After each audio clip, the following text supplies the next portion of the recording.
안녕하십니까. 강규영입니다. 나비 선배님들, 한 주간 동안 잘 계셨습니까? 저희 나비 독서 토론 모임에서는 한 주일은 정해진 책, 또 그 다음 주는 또 자유로운 책, 정해진 거, 자유로운 거, 이렇게 1년 동안 계속 나가는데, 이번 주는 자유독서입니다. 그래서 자유독서를 뭘 좀 할까 고민을 많이 했습니다. 뭐 독서 모임을 우리가 직접 한다면이야 뭐 각자 나와서 얘기를 하면 좋은데, 지금 우리가 여러 가지 사태 때문에 지금 모이지 못하는 상황들 있잖아요. 예, 그래서 고민을 하다가 지금이 위기가 아닐까, 그런 생각을 하면서 좀 위기에 관한 좀 시리즈를 좀 하면 좋겠다, 그런 이제 제안들도 있었고, 그래서 위기에 관한 책이 물론 뭐 굉장히 많은 책들이 있지만은 가장 좋은 게 뭘까를 고민하다가 오늘 책을 선정을 했는데, 이따 또 소개를 드리도록 하겠습니다. 자, 왜 위기 극복 시리즈를 이제 시작을 했냐면요. 지금 이 코로나 사태는 단지 대한민국만의 사태가 아니라는 건 다 아시잖아요. 지금 전 세계가 위기에 빠졌다고 해도 과언이 아닙니다. 우리나라는 좀 이렇게 뭐 줄어든 추세라고 하지만 전 세계 뭐 아주 폭발적으로 지금 늘어나고 있거든요. 뭐 감당이 안 될 정도로. 그런데 그것은 단순하게 이제 전염병만의 문제가 아니잖아요. 지금 산업이 올 수도하고 있는 거 혹시 아세요? 와, 그래서 이게 전 세계 위기라면은 이거는 분명히 대한민국의 위기일 것이고, 그렇다면은 이제 이것이 또 다시 어떤 기업, 그렇죠? 기업의 위기일 것이고, 그 다음에 이제 가정의 위기로 오지 않겠습니까? 와, 우리가 IMF 때도 수많은 회사들이 없어지지 않았나요? 몇만 개가? 그러면 이제 그 가정의 위기로 오면은 그 개인의 위기로 오지 않을까요? 와, 그래서 그 개인의 위기는 또 나름대로 또 뭐 영혼욕, 그리고 인간이 영혼욕으로 되어 있는데, 그 어떤 영적 위기 아니면 그렇죠, 어떤 지적 위기 내지는 건강의 위기도 올 수 있단 말이죠. 그래서 고민을 하다가 그러면 이제 위기 때 우리가 좀 알아야 될 것들 내지 그런 리더십을 우리가 조금 공부하면 좋겠다, 그런 생각으로 기획을 하게 됐습니다. 괜찮으신가요? 예. 여기 강규형 이 3번 연호해 주는 거 안 하니까 힘이 좀 덜 받습니다. 예, 마음속으로 응원해 주시기 바랍니다. 그래서 오늘 선택한 책은 또 하나는 우리 스태프들이 하는 얘기들이 우리가 과거에 다뤘던 책 중에서 진짜 보석 같은 책을 좀 다시 꺼냈으면 좋겠다, 그런 얘기도 있었습니다. 그렇게 과거에 우리가 다뤘던 책 중에서 보석 같은 책인데 위기와 관련된 책이 있습니다. 그 책이 바로 행동하는 리더의 체크리스트란 책입니다. 그래서 오늘은 이 책을 좀 다루도록 하겠는데, 자, 책 표지를 보니까 세계 넘버원 MBA 와튼 스쿨 비즈니스 시리즈인데 행동하는 리더의 체크리스트라고 되어 있습니다. 다시 말해서 이거 와튼 스쿨 교재입니다. 예, 와튼 스쿨이면은 세계 MBA, 전 세계 MBA 코스 중에서 1등 아니면 2등입니다. 그러니까 이제 하버드 경영대학원, 하버드 MBA와 이 와튼 스쿨 MBA는 늘 1등으로 교대로 합니다. 교대로. 그럴 정도로 세계 정상급의 그 MBA 코스가 바로 요 와튼 스쿨입니다. 그래서 혹시라도 만약에 다음번에 혹시 또 기회가 된다면은 요 와튼 스쿨 말고 하버드의 또 위기 대처 리더십을 또 할 수도 있지 않을까 생각됐습니다. 그래서 요거는 스태프들하고 상의한 건 아닌데 그걸 따로 좀 독립해도 좋겠다, 그런 생각이 들었습니다. 그래서 여력이 되면은 다음번에 또 하버드에서는 도대체 위기가 닥쳤을 적에 어떻게 해결해야 되냐, 예, 그런 걸 갖다 좀 다뤄보도록 하겠습니다. 자, 요 책을 쓰신 분은 마이클 유심 박사님, 교수님이신데, 이 펜실베니아 대학교 와튼 경영대학원의 경영학 교수이자 리더십 변화관리 센터 소장님을 맡고 계십니다.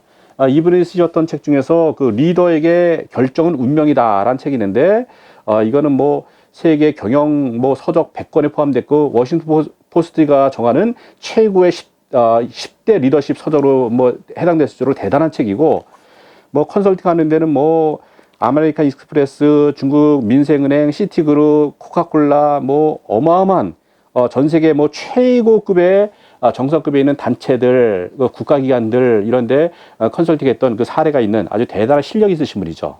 그리고 이 책은 단순하게 어떤 학자가 그 테이블머리에서 만든 게 아니라 수많은 위기 극복의 사례, 실패 사례 내지는 대가들의 의견들을 갖다 종합을 해서 만들었던 책이기 때문에 아주 얇지만은 굉장히 보석 같은 책입니다. 네, 그래서 그런 기대감을 가지고서 우리가 같이 공부를 했으면 참 좋겠습니다. 맨 처음에 서문에 보면은 이렇게 나와요. 당신이 이런 위치에 있다고 상상해봐라. 불과 5개월 전까지만 해도 민간 부문에서 일했던 당신이 어느 순간 새로운 정부 내각에서 일하게 됐다고 말이다. 당신의 전문 영역이 유통 분야였었는데 이제는 국가의 광업 분야를 이끌어야 한다고 생각을 해봐라. 그 국빈으로 이제 해외 방문 중이던 당신은 갑자기 본국에서 이제 연락이 온 거예요. 33명의 그 광부가 그 광산이 매몰이 되면서 대형 사고가 터진 거죠. 그렇게 됐을 적에 빨리 귀국을 해야 되는 그런 상황들이에요. 그럼 어떻게 하시겠습니까? 우리는 분명히 세월호를 목격을 했고 지금도 그 후유증에 시달리고 있거든요. 그 두 가지를 갖다가 좀 비교하면서 이제 보셔도 좋을 것 같아요. 최근 들어서의 이 코로나 사태에 대처하는 모습들이라든가 아니면 앞으로 이게 끝났다 하더라도 전 세계 경제에 어마어마한 아주 그 현상들을 갖다 목격하면서 수많은 기업들이 부도가 나기 시작하고 문을 닫기 시작하면서 벌어질 그런 사건들에 대해서 우리가 어떻게 대처할 것인가, 그런 것들에 대해서도 아주 좋은 힌트가 되지 않을까 생각됩니다. 그렇게 시작을 합니다. 그래서 서문을 한번 읽어보시고요. 이 책에서 아주 중요시 여기는 게 하나 있는데 페이지 21페이지를 보시면은 거기에 체크리스트 파워라는 얘기 하거든요.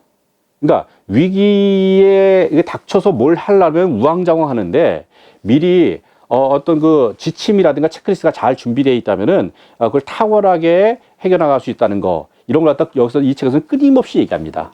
그래서 위기에 닥쳐서 허둥대지 말고 미리미리 준비를 하고 체크리스트를 만들어 놓는 것이 얼마나 중요한지 얘기하는데, 이 체크리스트를 갖다가 미리 얘기하는 이유가 있습니다. 이따가 뒤에 다시 한번 그런 책을 또 소개를 드리겠습니다. 체크리스트가 왜 중요한지. 예. 자, 그리고 책의 26페이지 보면은 권위적인 리더십의 토대가 지휘 및 통제였다면 미래의 복잡한 사건에 필요한 리더는 연결과 협력과 조종 능력을 갖춘 사람이라고 얘기했습니다. 예전에는 지휘하고 통제하는 게 다였었죠. 그렇게 해서 진짜 우리가 어려운 문제 해결했습니까? 그랬는데 그게 중요한 게 아니라 그렇게 복잡한 문제들에서는 이렇게 연결하고 협력하고 조정하는 능력이 굉장히 중요하다는 그런 얘기가 26페이지에 있습니다.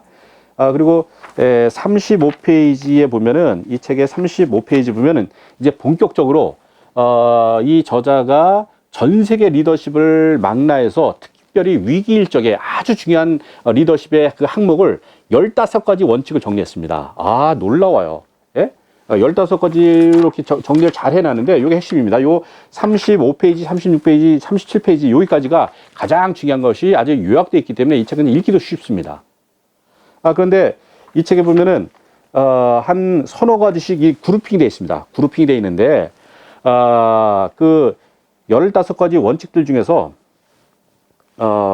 원칙 중에서 1번부터 3번까지는 어떤 하워드 가드너라든가 그런 학자들이 제시를 했는데, 넬슨 만델라 대통령, 넬슨 만델라라든가 마하트마 간디라든가 마가렛 대처 수상이라든가 조지 마샬, 이런 사람들의 리더십에 공통적으로 들어가 있는 거예요.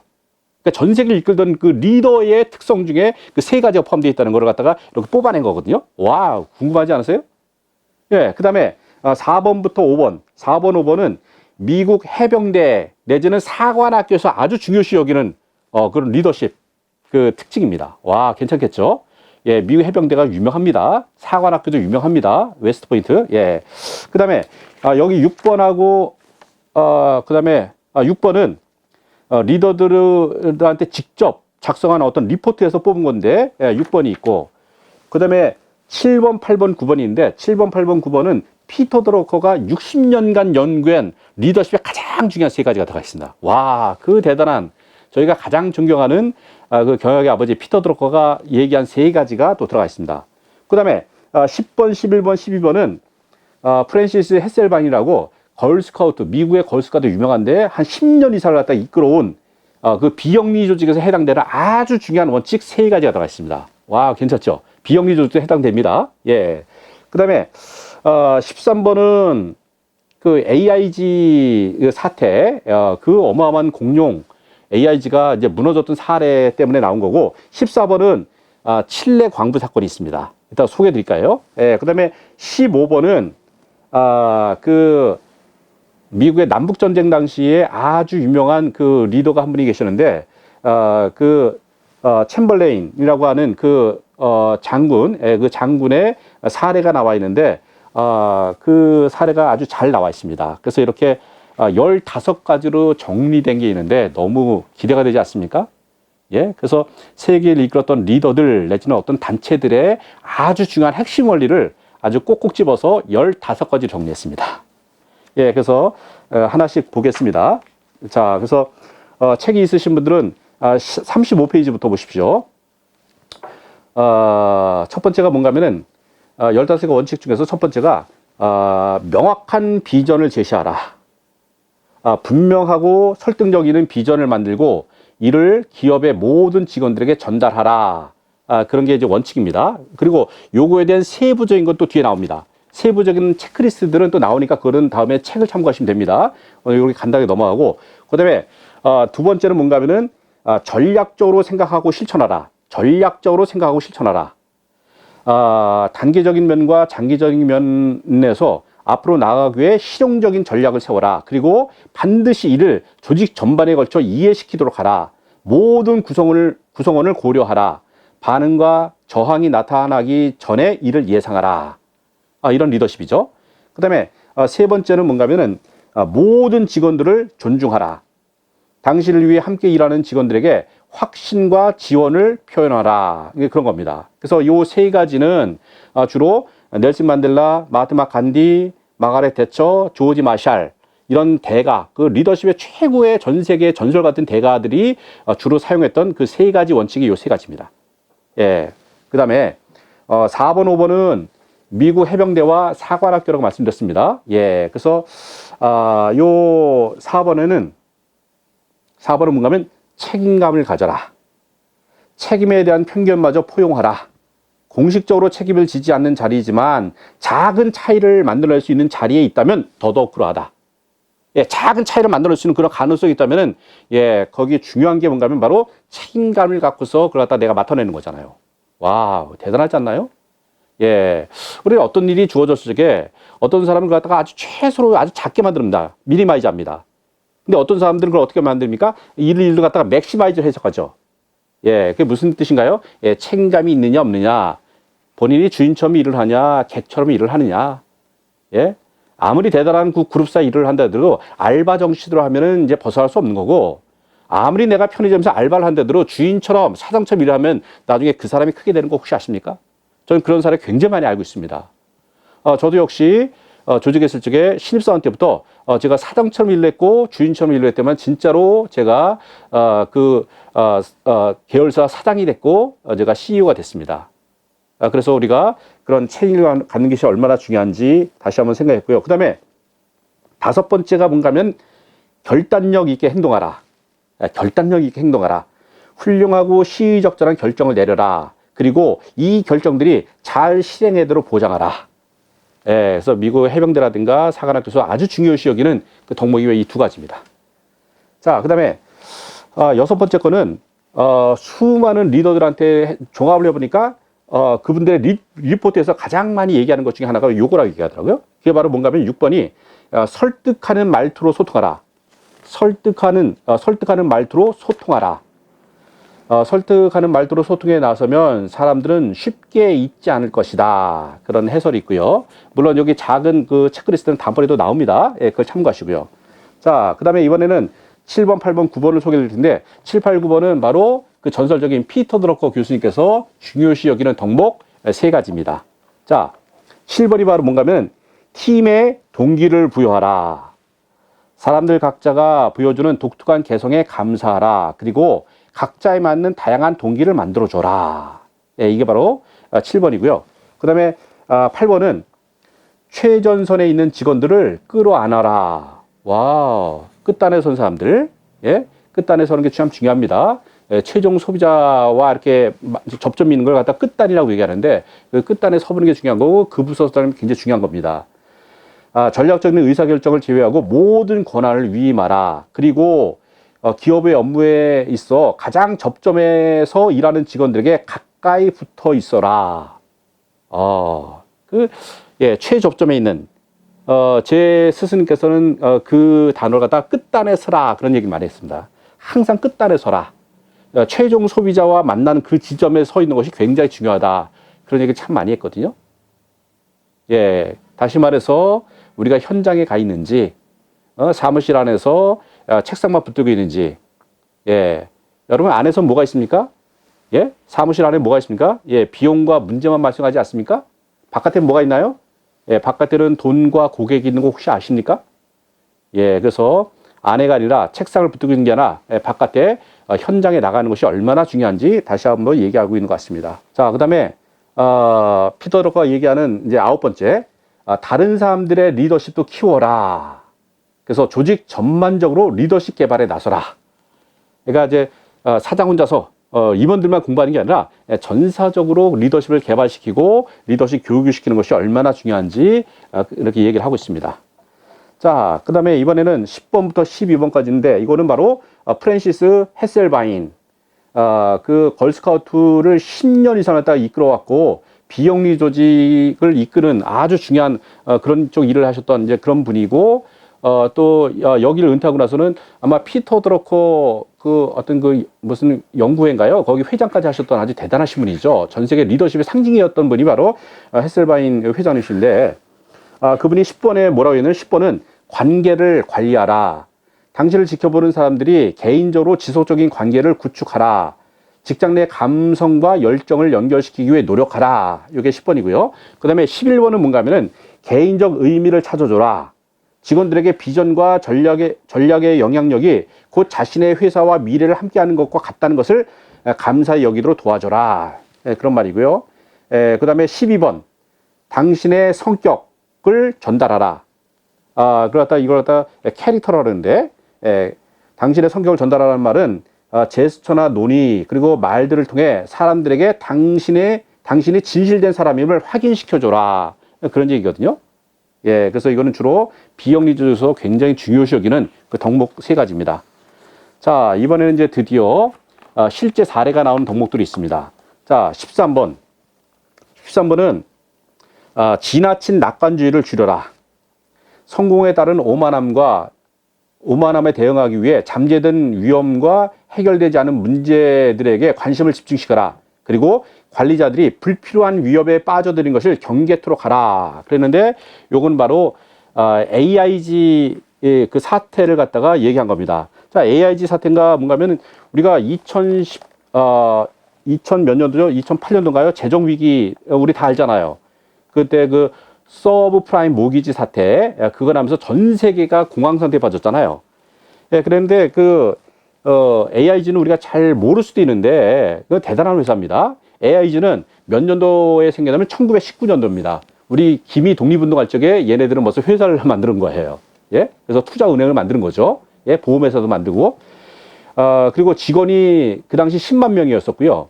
이 회사의 연 매출이 1000억 달러인데 1000억 달러를 환산하면 120조 정도 되는 그 당시 포춘 선정 500대 기업 중에서 10위에 해당되는 전 세계 10위 회사라는 얘기 아니겠습니까? 그럴 정도로 어마어마한 회사였었죠. 심지어는 우리가 그렇게 잘 아는 골드만삭스보다 좀 랭킹이 높았습니다. 그럴 정도로 대단한 회사였었고, 그 다음에 다우존스에서 산업 평균 지수가 30대 블루칩에 들어갈 정도로 대단한 회사가 AIG라는 회사였습니다. 근데 이 회사에서 이제 시작을 해서 결과적으로 서브프라임 모기지라는 것들이 이제 나타나기 시작하면서 어떤 치명적인 계산 오류가 시작됩니다. 그러면서 그걸로 인해서 그 대단한 리먼 브라더스 그 투자은행이 파산하게 됐잖아요. 그러면서 AIG 주식이 하루아침에 60%가 날아가 버립니다. 예, 폭락을 하는 거죠. 완전히 폭락. 예, 그러면서 도저히 회생이 안 돼가지고서 미국 그 국가금융당국에서 처음에 뭐 280억 달러 지원했다가 깨지고 안 되고 320억 달러 안 되고 또 610억 달러 넣고, 그래서 결과적으로 자그마치 1700억 달러 다 투자했잖아요. 1700억 달러가 얼마입니까? 200조가 넘잖아요. 200조. 200조를 갖다가 국가에서 투자를 해서 결과적으로 구구기업이 됐단 말이죠. 이제 사기업은 없습니다. 완전히 무너진 거죠. 국가에서 인수를 해버린 거잖아요. 예. 그 피해와 파장이 너무 심각하기 때문에 너무 많은 사람들이 그 파산을 하고 길을 잃고 뭐 직장을 잃고 이런 문제 때문에 할 수 없이 국가에서 미국 정부에서 세금을 집어넣은 거 아니겠습니까? 이게 무슨 원칙을 어겼습니까? 예, 이거예요. 지나친 낙관주의라는 거. 지나친 낙관주의. 예, 그래서 서브프라임 모가지 들어가서 설계할 적에 그 계산 실수예요, 계산 실수. 그래서 그런 지나친 낙관주의 내지는 그 작은 계산 실수 하나 때문에 그 어마어마한 100년 된 회사가 그냥 날아가 버렸잖아요. 그래서 그런 리더십을 갖다가 그 개념을 하나 아느냐 못 아느냐가 엄청난 차이를 가져온다는 것을 얘기했고요. 그 다음에 14번은 다양성이 존재하는 최고의 팀을 만들어라. 리더들은 물론 책임을 져야 된다. 그러나 리더십은 모든 주요 문제들을 여러 명이 협력을 통해서 해결하는 하나의 팀 스포츠라는 것을 명심하라. 그런데 요 사례가 바로 칠레 광산 사고에 대한 그 사례입니다. 그래서 제가 조금 칠레 사례를 갖다가 여기 있는 걸 좀 정리를 해봤는데 그 칠레 그 당시 광업부 장관이 골보르네라고 하는 그 장관님이셨는데 그분은 원래는 큰 그룹사 유통기업의 CEO였던 분입니다. 그러니까 직원이 1만 명이 되고 매출이 한 100억 달러니까 한 12조 정도는 굉장히 큰 회사의 CEO였었고 유통기업이었습니다. 그러니까 이제 뭐 생크수드라고 하는 게 그 회사의 CEO였던 분인데 이제 대통령이 스카우트해가지고 이제 광업부 장관으로 이제 임명을 한 거죠. 임명을 해서 이제 얼마 안 됐는데, 2010년도입니다. 2010년도에 얼마 안 됐는데, 그래서 해외에 출장 나가서 좀 업무 보고 있는데, 갑자기 전화가 온 거예요. 광산이 매몰돼서 무너져가 있어, 지금 33명이 이제 매몰돼 있다는 겁니다. 그래서 어떻게 합니까? 급하게 귀국을 해서 이제 현장을 이제 찾아간 거죠. 뭐 난리가 났겠죠. 난리가 났겠죠. 예. 그랬는데, 많은 사람들이 하는 얘기가 이미 다 죽었을 것이다. 살아있다 하더라도 곧 죽을 것이다. 덮자. 대부분이 다 그랬었던 거죠. 근데 그럴 적에 그때 그 현장에 있던 그 매몰자의 가족 한 분이 뭐 소리를 지른 거예요. 예, 그래서 뭐라 하냐면, 장관님 절대로 구조작업을 멈추지 말아 주십시오. 그 말을 들으면서 번쩍한 거야, 이 사람이. 그러면서 그런 사람이 이 사람이 자기가 책임을 지기 시작합니다. 오케이. 내가 구해낼 거야. 이렇게 결심을 합니다. 예, 그래서 구조 결정을 시작하고서 이제 어떤 일이 벌어지냐면 첫 번째는 5개의 구멍을 팝니다. 왜 파냐면은 광부의 위치를 알기 위해서 도대체 어디쯤에 이게 매몰되는지 그 위치를 알기 위해서 5개의 구멍을 파는 거예요. 예? 예, 그 다음에 두 번째로 했는 일은 뭔가 하면 전문가 집단을 갖다 구성을 했습니다. 전문가 집단. 예, 가장 최고의 각 분야의 전문가 집단을 갖다 이제 모은 거고요. 세 번째는, 그래서 이제, 이렇게 5개 구멍을 이렇게 여러 군데서 이렇게 파다 보니까 구멍 하나에서, 드디어 찾아낸 겁니다. 그 구멍을 갖다가. 그래서 이제, 그 구멍 하나에서 이제 딱 뚫었는데, 다시 했더만은 그 드릴 끝에, 이렇게 쪽지가 이제 매서 이제 그 천에다가 이렇게 해서 빨간 글씨로 우리 33명 모두 생존해 있다. 이런 이제 메시지를 받은 겁니다. 예, 그래서 위치를 확인했습니다. 그 다음에, 이제 드디어 이제 이제 구출을 해야 되잖아요. 그러니까, 전에는 5인치, 조그만 구멍을 이제 위치 확인해서 팠던 거라면 이번에는 사람이 나와야 되잖아요. 그러니까 사람이 나올 수 있는 구멍을 갖다 파는 작업과 사람을 꺼내는 작업과 팀을 나눴습니다. 나눠가지고서, 그 구조 캡슐, 그러니까 사람을 구멍 파기와 구조 캡슐을 갖다가 동시에 진행을 했는데 어떻게 했냐면 3가지 방식이 있었습니다. 예? 3가지 방식이 있었는데 다 원래는 이제 10가지가 있었어요. 10가지. 계획이 10가지가 있는데 그 중에 3가지를 먼저 동시에 시작했던 게 중요합니다. 우리는 어떤 거 이렇게 하다 보면 안 되고 또 이거 하다 안 되고 이렇게 하다가 다 시간 다 놓치는데 여기서는요 3가지가 다 동시에 시작한 거예요. 그랬는데 참 놀라운 것이 33일 후에 가장 좀 이렇게 확률이 낮을 거라고 했던 그 방식이 성공을 한 겁니다. 예, 그래가지고 그때부터 이제 한 사람 한씩 그 캡슐에다가 사람을 한 사람씩 끌어낸 거죠. 예, 거기다. 예. 2000피트 밑에 있는 그 지하 밑에 같이 갖다 한 사람이 사실 이제 끌어내서 결과적으로 이제 성공을 했는데, 참 또 감동적인 게 뭔가 하면은 마지막으로 구조된 사람이 누구였냐면은 가장 쫄다고 남았던 게 아니라 그 광부들 중에서 광부의 리더, 작업반장이 가장 마지막에 나온 거 아세요? 나 이걸 하면서 눈물이 팍 나더라고. 우리나라 세월호 터졌을 적에 선장이 제일 멀리 도망가지 않았나요? 참 다르다. 참 다르다. 그러면서 결과적으로 마지막 나왔을 적에 전체 광부들이 나와서 플랜카드를 딱 붙였는데 뭐라고 썼냐면은 칠레 임무 완수. 저는 그 뭐 단어 잘 몰라서 그러는데 미션 컴플리다 칠레. 미션 컴플리다 칠레라는 단어가 딱 붙여서 이제 플랜카드를 갖다 걸어서 이제 완수, 임무 완수했습니다. 딱 보고 딱 하고서 끝냈다 그러는데 감동인 거죠, 감동인 거죠. 자, 이 사고가 2010년도에 났는데요. 우리나라 세월호 사건은 2014년도 4월 16일 날 일어났잖아요. 그래서 결과적으로 304명이 사망하거나 실종돼서 실종됐고 아직까지도 해결이 안 됐잖아요. 와, 너무 놀랍지 않나요? 예? 이 리더십의 차이, 이 위기 대응에 대한 전혀 매뉴얼이 없는 이런 상황들을 보면서 참 가슴이 아픕니다. 그리고 아까도 얘기했지, 우리는 선장들이 제일 먼저 탈출하고 도망가지 않았습니까? 예? 자, 저는 앞으로도 세월호 같은 사건이 많이 터질 것이고요. 앞으로도 이 코로나 같은 사건들이 많이 생길 거란 말이죠. 근데 이 위기보다 더 중요한 게 뭐냐면, 위기가 터질 수 있는데 위기 관리하는 위기가 있는 거 혹시 아세요? 세월호 사건 이게 대통령 책임입니까? 이게 어떻게 대통령 책임이겠어요? 예? 그런데 결과적으로 이 위기를 관리하는 위기를 갖다 관리하지 못했기 때문에 대통령이 책임진 거 아니겠습니까? 만약에 대응할 매뉴얼이 있었고 공부를 하고 있었고 준비가 되어 있으면 이렇게 허둥대지 않았을 거 아니에요. 그나마 우리가 이렇게 이번에 코로나를 갖다 전 세계 모범처럼 잘 대처한 것 중에 하나는, 전에 우리가 사스인가요? 무슨 뭐 이런 것들 때문에 뭐 준비했던 매뉴얼이 좀 있었다면서요. 예, 그런 것들이 덕분에 그래도 그나마 지금 전 세계에서 찬사를 받고 있는 거 아니겠습니까? 예, 그래서 굉장히 좋은 원리들이 잘 나와 있으니까 이걸 참고하시고, 그 다음에 혹시 시간 되시면은 요건 이제 와튼 스쿨에서는 이렇게 가르친다는 거예요. 예?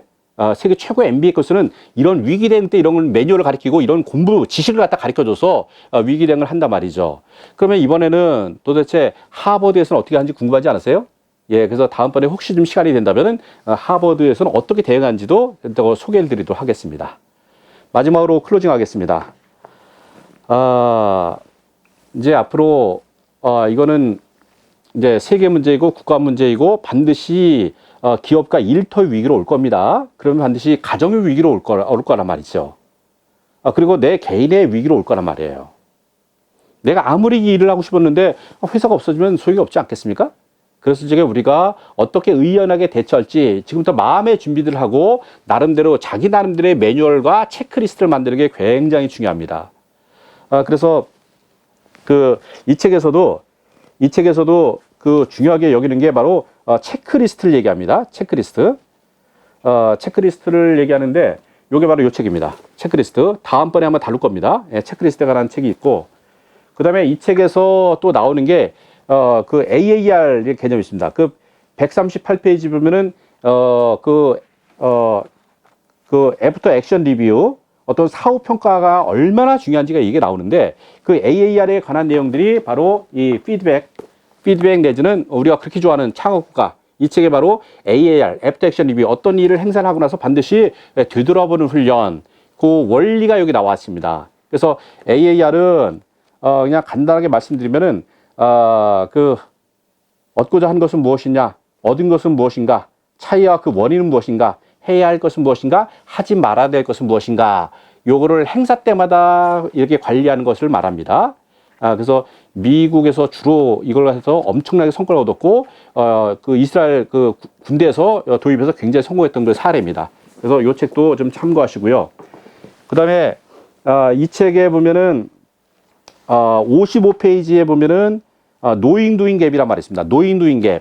아는 것과 실행하는 것의 차이에 관한 책이 있는데, 그 책이 바로 그 제프리 페퍼 이 교수 책인데, 생각의 속도로 실행하라. 그러면서 요 책에 보면은 뭐가 나오는가? 노잉 두잉 갭이란 말 있잖아요. 노잉 두잉 갭. 내가 아는 것과 실행의 차이를 갖다 이렇게 좁히는 방법들. 요거는 바로 실행에 관한 책이고, 저희 나름대로는 실행의 3종 세트 중에 고급이라고 얘기하고, 실행에 아주 중요한 그 중급책이 우리의 탤런트 코드를 얘기하고, 그 다음에 실행의 우리가 초급책이 바로 춤추는 고래의 실천. 예, 이걸 갖다가 우리가 주로 실천에 관한 거 내지는 노잉 두잉 갭에 관한 책이라고 얘기를 하고 있습니다. 그래서 요거를 또 참고하시면 좋고, 그다음에 이제 마지막으로 15번째를 갖다가 또 소개를 잠깐 드리겠습니다. 이제 14번까지 끝났고 15번째. 마지막 15번째는 먼저 공통 관심사를 제시하라. 전략을 세울 때 비전에 대해 소통한 뒤 결정을 내려라. 공통의 목적을 우선 던지고 개별적인 지역적인 관심은 뒤로 밀어라. 이건데, 이거는 결과적으로 어떤 섬김의 리더십을 얘기하는 거고, 그 다음에 어떤 좀 양보의 리더십, 이런 것들에 관한 얘기입니다. 내지는 anyway 리더십, 예, 그런 거에 관한 얘기인데, 대표적인 사례가 남북전쟁입니다. 1861년도 4월 12일 날 새벽 4시 30분에 아주 중요한 사건이 하나 있었습니다. 그러니까 이제 북군하고 남군하고 이렇게 뭐 서로 이제 뭐 이렇게 전쟁했겠죠. 미국에서 남북전쟁. 근데 결과적으로 북군이 좀 이기고 남군이 이제 항복을 하는 순간입니다. 항복을 하는데 그때 이제 북군 총사령관 그랜트 사령관이 챔벌레인이라고 하는 그 사람이 이제 중령에서 여기 소장까지 이 사람이 이제 승진한 사람인데 이 사람은 수많은 전투를 했는데 자그마치 20번의 엄청난 전투를 치렀대요. 그리고 자그마치 가슴, 팔, 그 다음에 뭐 하복부 이렇게 해서 6차례나 부상을 당했고 뭐 그럴 정도로 어마어마하게 아주 치가 떨릴 정도로 그 전쟁을 갖다가 몸소 체험한 사람인데 이 사람이 이제 드디어 승리의 주역이 돼서 항복식, 예? 항복식을 갖다가 이제 처리하라고 하는 명령을 받았습니다. 항복의식을. 그래서 이제 그날이 됐어요. 그래서 4,000명의 승리군이 4,000명이 쫙 되어 서 있는 거죠. 패전 병사들은 맞은편에서 이제 쫙 서 있었겠죠. 예. 그랬는데 4,000명이 딱 서 있는데 항복한 팀들에서는 이미 자기네 연대 깃발을 갖다가 땅바닥에 내려놨고 총도 다 내려놨어요. 그 다음에 여러분 같으면 어떻게 하겠어요? 가서 막 엎드려 뻗쳐 가서 뭐 패기도 하고 막 얼마나 진짜 막 자기 목숨을 노리던 원수들 아니에요, 원수. 아니면 가서 짓밟든지 막 그냥 그러고 싶은 생각 나지 않겠습니까?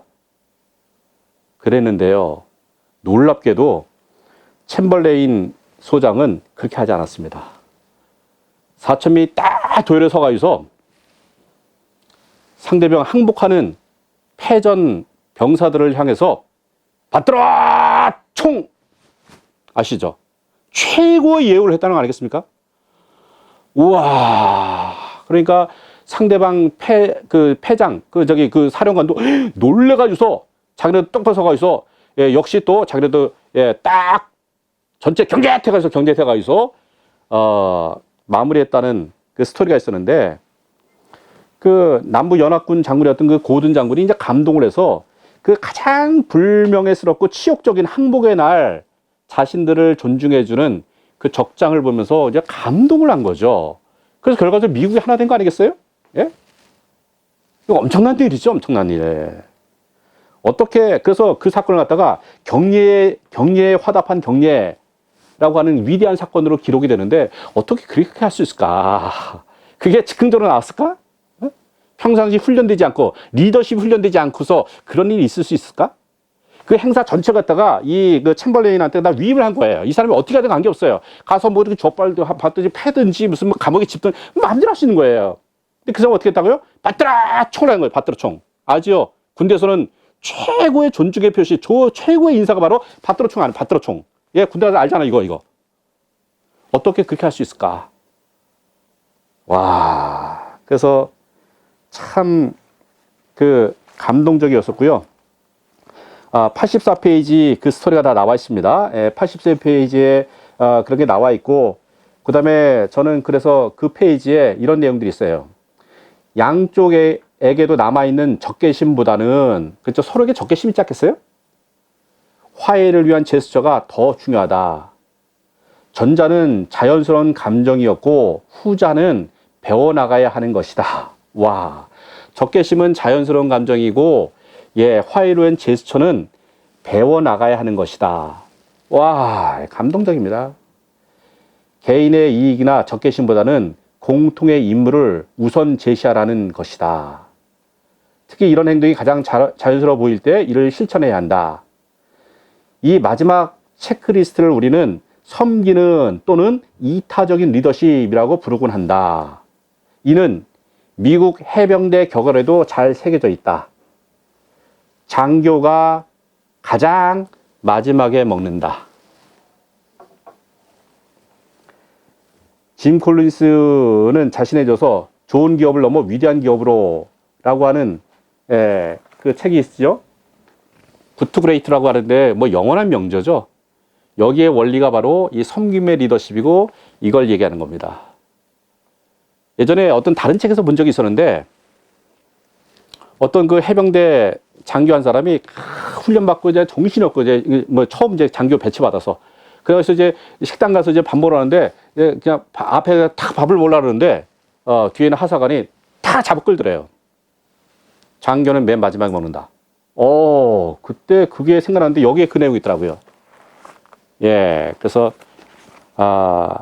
장교가 가장 마지막에 먹는다. 그런 말을 잘 새기면서 참 리더의 덕목이 가장 먼저 도망가는 게 아니라 가장 마지막에 그렇죠? 마지막에 먹고 가장 누리고 책임을 제일 먼저 지는 게 바로 리더의 자세가 아닐까 생각되고 위기가 닥쳤을 적에 그렇게 하는 리더들이 아마 리더십을 발휘하지 않을까 생각됩니다. 자, 이번에 굉장히 많은 이제 그 위기라고 얘기를 하지만은 우리가 미리 준비하고 체크리스트도 만들고 나름대로의 회사의 어떤 그 리더십 대응 매뉴얼이 됐던 개인의 매뉴얼이 됐던 나름대로 좀 메모도 해보고 정리해보고 그런 시간들을 가지셨으면 참 좋겠습니다. 그래서 우리가 모두 이 어려움들 잘 극복해 나갑시다. 더불어서 대구 경북에 계신 우리 시민 여러분 힘내시기 바랍니다. 파이팅!